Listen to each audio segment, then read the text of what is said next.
Welcome to our channel Classic Spicy Kitchen CSK.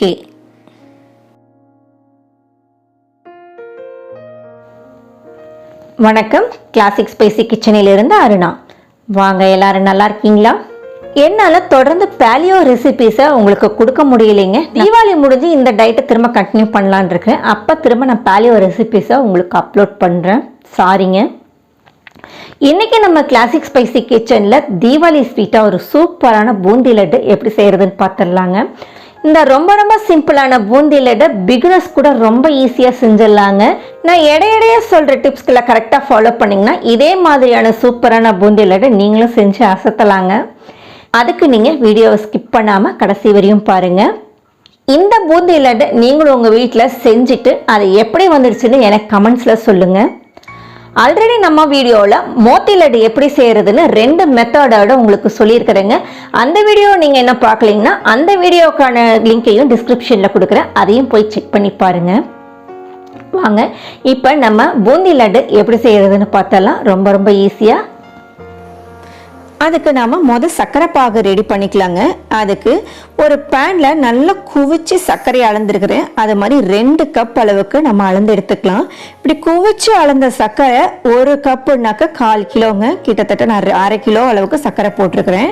அதில் மூழ்கிற அளவுக்கு தண்ணி சேர்த்துருக்கிறேன். நான் கிட்டத்தட்ட 1/4 கப் அளவுக்கு தண்ணி சேர்த்துருக்குறேங்க. இது சர்க்கரையை நல்லா கரையட்டும்.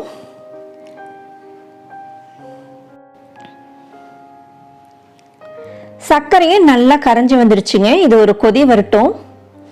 கொதியும் வந்துடுச்சுங்க. கொதி வந்து ஒரு 5 நிமிஷத்துல நமக்கு ஒரு கம்பி பதம் வருங்க.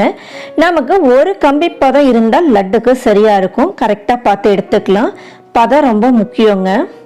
இது வந்து பிசுக்கு பதமா இருக்குது. இன்னும் ஒரு 2 நிமிஷத்துல நமக்கு கம்பி பதம் வந்துடும். இது கேமரா விட்டு அவுட் ஆஃப் ஃபோக்கஸ் போயிடுச்சுங்க. நமக்கு ஒரு கம்பி பதம் நீட்டாக வந்திருக்குது. இந்த ஸ்டேஜில் அடுப்பு அணைச்சிடலாங்க. இதில் ஒரு 2 டீஸ்பூன் அளவுக்கு நான் ஏலக்காய் தூள் சேர்த்திருக்கிறேன். நல்லா கலந்து விட்டுக்கலாங்க. உங்களுக்கு தேவைப்பட்டுச்சுன்னா கொஞ்சமாக கலர் பொடி சேர்த்துக்கோங்க. நான் கேசரி கலர் சேர்த்துருக்கிறேன். இது முற்றிலுமான ஒரு ஆப்ஷனல் தாங்க. நம்ம இதுக்கு கடலை மாவு சலிச்சு எடுத்துக்கலாம். நான் குவிச்சி அளந்து 2 கப்பு எடுத்துருக்குறேங்க. அதை நல்லா சலிச்சுக்கலாம். கடலை மாவு குவிச்சி அளக்கிறப்ப 2 கப் அளந்தா நமக்கு 1/4 கிலோ வருங்க. அப்போ நம்ம 1/4 கிலோ கடலை மாவுக்கு 1/2 கிலோ சர்க்கரை எடுத்துருக்குறோம். இதில் தண்ணி விட்டு நல்லா கரைச்சிக்கலாங்க. கொஞ்சமாக தண்ணியை விட்டு கரைச்சிக்கலாங்க. நம்ம ஒரேடியாக தண்ணி சேர்த்து நிறைய தண்ணியாக போயிடுச்சுனாக்க லட்டு பதம் நல்லா வராது. ரொம்ப தண்ணியாக போயிடுச்சுன்னா பூந்தி எல்லாம் சப்பையாக வந்துடும். நான் கிட்டத்தட்ட ஒரு 1.25 கப் அளவுக்கு தண்ணியை சேர்த்துருக்கிறேன்.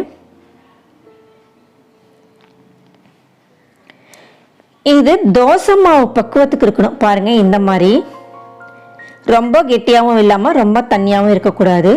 இதில் ஒரு கொஞ்சமாக ஒரு 1/4 டீஸ்பூன் அளவுக்கு உப்பையும் கொஞ்சமாக சோடா உப்பையும் சேர்த்துருக்குறேங்க.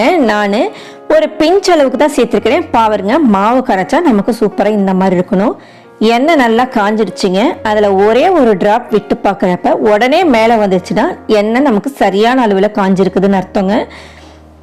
எண்ணெய் இதுக்கு நல்லாவே காய வச்சு எடுத்துக்கோங்க. பாருங்க, பூந்தி கரண்டி இந்த மாதிரி மார்க்கெட்டில் கிடைக்கிது, வாங்கிக்கோங்க. ஓட்டையாக இருக்கும்.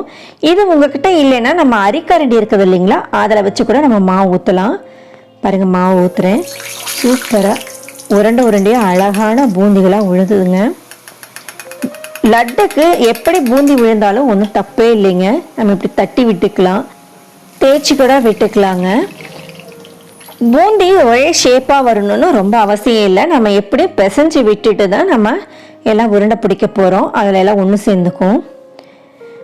ஒரு 2 நிமிஷத்தில் பூந்தி வெந்துருங்க. ரொம்ப வேகணும்னு அவசியம் இல்லை. சலசலப்பு அடங்கினதுமே எடுத்துடலாம்.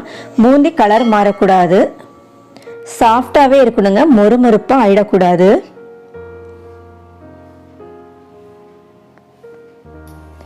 இதை எடுத்துட்டு அந்த ஜீராவிலேயே நான் போட்டுட்டேன். அதே மாதிரி மிச்சம் இருக்கிறத எல்லாத்தையுமே எடுத்து அந்த ஜீராவிலேயே நம்ம சேர்த்திக்கலாங்க.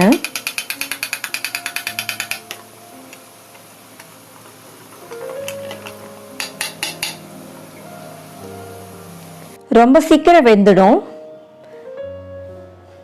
நம்ம ஒரு தடவை நடுவில் கலக்கி விட்டுடலாம். 2 நிமிஷத்துக்குள்ளாவே நமக்கு சலசலப்படங்கிடும். எடுத்துடலாம். இதையே எடுத்து நம்ம அந்த ஜீராலேயே சேர்த்துடலாங்க, சர்க்கரை பாகுலேயே. இந்த மாதிரி ஒவ்வொரு முறையும் நாம் பூந்திகளை எடுத்து அதில் சேர்த்துட்டு நல்லா கலந்து விட்டுடலாம். ஒரு முறையும் பூந்தியை கொட்டிட்டு இப்படி கலக்கி விடுறதுக்கு மறந்துட வேண்டாங்க. இதே மாதிரி எல்லா பூந்திகளையுமே நம்ம பொரிச்சு எடுத்துடலாம்.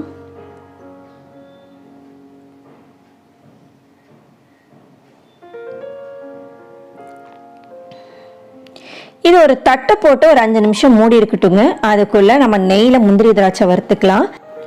நான் 3 டேபிள் ஸ்பூன் அளவுக்கு நெய்யை சேர்த்திருக்கேன். நெய் உருகினதும் தேவையான அளவு முந்திரி பருப்பையும் கூடையே நம்ம தேவையான அளவு திராட்சையையும் சேர்த்துருக்குறேங்க. உலர்ந்த திராட்சையையும் நல்லா பொன்னிறமாக வறுத்து எடுத்துக்கலாங்க. முந்திரி போட்டதுமே நான் திராட்சையை போட்டுட்டேன். முந்திரி ரொம்ப செவக்க இருக்கணுன்ற அவசியம் கிடையாது, அதுக்காக தான் நான் அப்படி போட்டேன். இது ஒரு பக்கம் இருக்கட்டும். அதே மாதிரி நான் கொஞ்சமாக கடைசியாக போட்ட பூந்திகளை அப்படியே தனியாக வச்சுருக்கிறேன், ஜீராவில் சேர்த்தாம. அதை மிக்சி ஜாரில் சேர்த்து 1-2 நம்ம க்ரஷ் பண்ணி எடுத்துடலாம். பல்ஸ் மோடில் விட்டுட்டு ஒரு 15 செகண்ட் விட்டு எடுத்தால் போதுங்க. பாருங்கள், இந்த மாதிரி குறகுறப்பாக அரைச்சி எடுத்துகிட்டு வந்துட்டேன். இதையே அந்த பூந்தியோட சேர்த்துடலாம். பாருங்கள், ஜீராவில் பூந்தியெல்லாம் அமுங்கி இருக்குது. இப்போ நம்ம அரைச்சி எடுத்துகிட்டு வந்திருக்கிற இந்த கலவையும் சேர்த்துக்கலாம். கூடையே நாம பொரிச்சு வச்சிருக்கிற முந்திரி திராட்சையை சேர்த்துட்டு நல்லா கலந்து விட்டுக்கலாங்க. நல்லா கையில அழுத்தி ஒரு தடவை பிசைஞ்சு விட்டுட்டு, இந்த பூந்தையெல்லாம் 1-2 உடையிற மாதிரி இருந்தா ரொம்ப நல்லா இருக்குங்க. அப்பதான் பிடிக்கிறதுக்கும் நல்லா வரும். உங்களுக்கு பச்சை கற்பூரம் வாசனை பிடிக்கும்னா ஒரு பிஞ்ச் மட்டும் கொஞ்சமா எடுத்து நல்லா நசுக்கிட்டு தூள் பண்ணிட்டு இதுல சேர்த்து அதையும் சேர்த்து கலந்து விட்டுக்கோங்க. நல்லா எல்லாத்தையும் கலந்து விட்டுக்கலாம். இப்போ நம்ம வேணுங்கிற அளவுக்கு லட்டுகளாக பிடிச்சிக்கலாங்க. 2-3 தடவை நல்லா கையில் அழுத்தி விட்டுக்கோங்க. அப்புறமா நீங்கள் உருண்டையாக ஷேப்புக்கு கொண்டு வாங்க. பாருங்கள், சூப்பரான பூந்தி லட்டு ரெடி ஆயிடுச்சுங்க. இந்த ரொம்ப டேஸ்டான லட்டை பிகினர்ஸ் கூட ரொம்ப ஈஸியாக செஞ்சிடலாங்க. இந்த வீடியோ உங்களுக்கு பிடிச்சிருக்கும்னு நினைக்கிறேன். இந்த வீடியோ உங்களுக்கு பிடிச்சிருந்துச்சுன்னா லைக் பண்ணுங்க, உங்க ஃப்ரெண்ட்ஸ் அண்ட் ஃபேமிலிக்கு ஷேர் பண்ணுங்க. இது வரைக்கும் நம்ம சேனலை நீங்க சப்ஸ்கிரைப் பண்ணல, மறக்காம சப்ஸ்கிரைப் பண்ணிட்டு கூடவே வர பெல் பட்டனையும் ஆளே அழுத்தி விட்டுருங்க. வாழ்க வளமுடன். நன்றி, வணக்கம்.